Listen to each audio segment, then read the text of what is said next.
नमस्कार, स्वागत है आप सभी का लाइव 24 में और मैं हूं आप सबके साथ दिशा कटारिया। शुरुआत करते हैं आज की बड़ी खबरों से। प्रधानमंत्री नरेंद्र मोदी के मन की बात को बदायूं जिला पंचायत अध्यक्ष, सांसद, मंत्री, विधायक, जिला अध्यक्ष के साथ अन्य भाजपा नेताओं ने सुना। तो जिला पंचायत अध्यक्ष पति एवं पूर्व एमएलसी जितेंद्र यादव ने ओगैती में मन की बात को सुना। इस मौके पर उन्होंने कहा कि देश के यशस्वी प्रधानमंत्री नरेंद्र मोदी ने मन की बात कार्यक्रम के माध्यम से देश के विभिन्न हिस्सों के प्रमुख उपलब्धियों को चर्चा किया है, जिससे सभी भारतीय नागरिकों को गर्व की अनुभूति होती है। निश्चित रूप से सभी कार्यकर्ताओं का मन की बात से हौसला बढ़ने की बात को भी कहा। पीएम नरेंद्र मोदी ने सैकड़ों जन कल्याणकारी योजनाएं चलाकर देश के प्रत्येक वर्ग के अंतिम कोने में खड़े व्यक्ति को लाभ पहुंचाने का काम किया है। और जो बच्चे हैं वो पेड़ पे चढ़ जाते हैं, होता है। तो यकीन मानना दोस्तों, उस समय जब नीम पे निमोली पक जाती थी तो चुन चुन के बच्चों में संघर्ष होता था, मतलब कि भाई पकी हुई निमोली को पहले कौन खाएगा।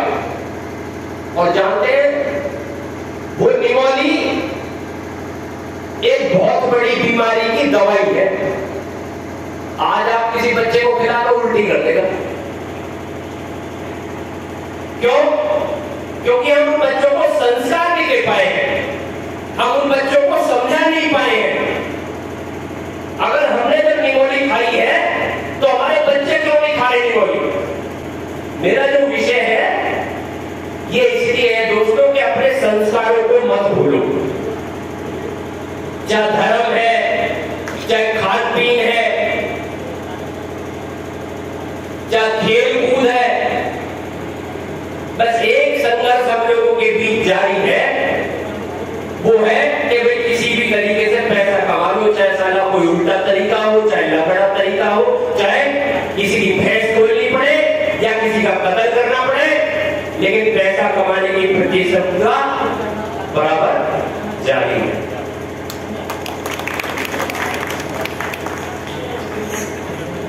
मैं एक विषय आज मैं जो बात करूंगा सारी इतिहास की करूंगा। बुजुर्गों ने कहा है कि पूत सपूत तो क्यों धन सींचे। मुरादाबाद में पंचायती राज मंत्री भूपेंद्र चौधरी ने मंत्रिमंडल विस्तार पर अपनी राय देते हुए कहा कि सीएम का जो फैसला होगा वो सभी को मान्य होगा। इस संबंध में जो भी पार्टी के निर्देश होंगे वो स्वीकार होंगे। इसी के साथ उन्होंने मुरादाबाद में चल रहे घोटाले को लेकर एसआईटी गठित किए जाने की बात कही, तो वहीं निष्पक्ष कार्रवाई की बात को कहा, तो वहीं उन्होंने दोषियों पर कड़ी कार्रवाई की बात भी कही। ये तो माननीय मुख्यमंत्री जी को निर्णय करना है इस पर क्या करना है, लेकिन मेरी कोई जानकारी कभी अधिकृत स्थिति में मैं नहीं हूँ कुछ बताने की, लेकिन माननीय मुख्यमंत्री जी को और पार्टी को इसका निर्णय करना है। चर्चा जैसे आप लोग कर रहे हैं, मुझे भी इस तरह की चर्चा मिली है, लेकिन सही जानकारी क्या है, क्या इस तरह की जानकारी मेरे पास भी नहीं, अधिकृत जानकारी नहीं। तीसरा उप मुख्यमंत्री की भी चर्चा, तीसरा दलित की बात चल रही है। जैसा मैंने कहा कि माननीय मुख्यमंत्री जी को और पार्टी को तय करना है, और जो भी तय करेंगे आपके सामने वो निर्णय मीडिया के सामने आ ही जाएगा, लेकिन मेरे संज्ञान में इस तरह की अभी कोई बात नहीं। चुनाव को लेकर के क्या तैयारी है पार्टी की?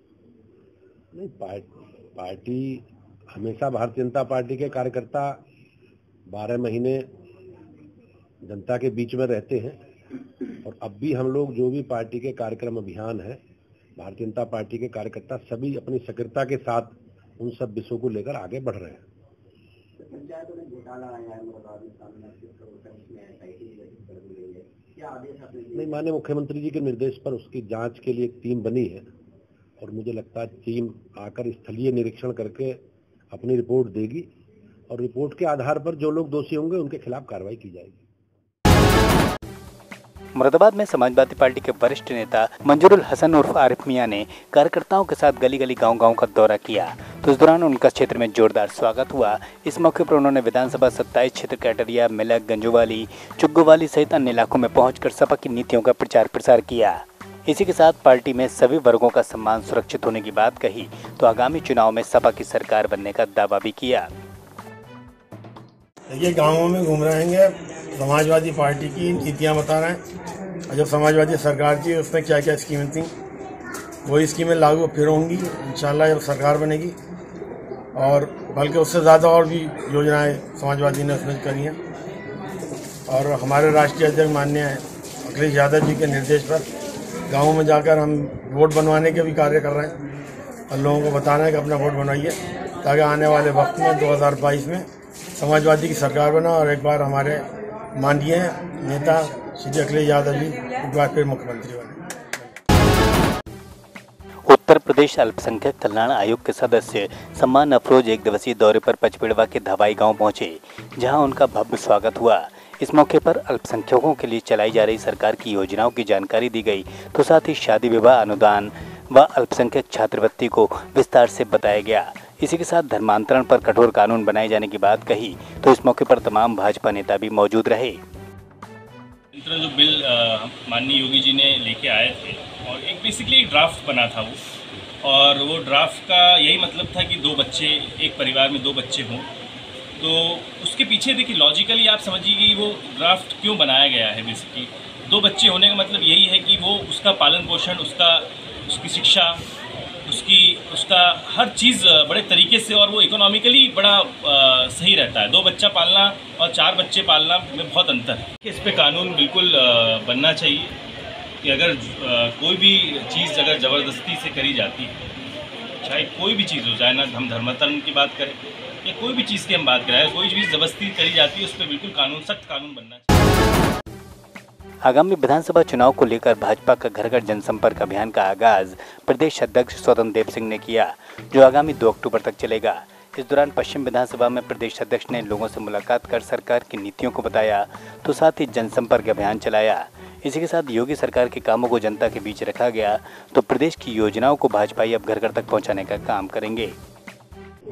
सभी का पक्का मकान बनाने का काम किया है मोदी योगी सरकार किया है, और कानून व्यवस्था को चुस्त दुरुस्त रखने का किसने काम किया उत्तर प्रदेश के अंदर, मोदी योगी सरकार। यानी गरीबों, गांव गरीब किसान, जनता, आदिवासी, वनवासी, गिरवासी, शोषित, वंचित आज खुशहाल हो और आगे भी प्रगति कर, राजनीतिक क्षेत्र में, सामाजिक क्षेत्र में, आर्थिक क्षेत्र में इनका मान सम्मान बढ़े और देश समृद्धशाली सत्य संपन्न भारत का निर्माण। ये सब बेहतर सभी विषयों को हम लोग घर घर पब्लिक के बीच में जा रहे हैं।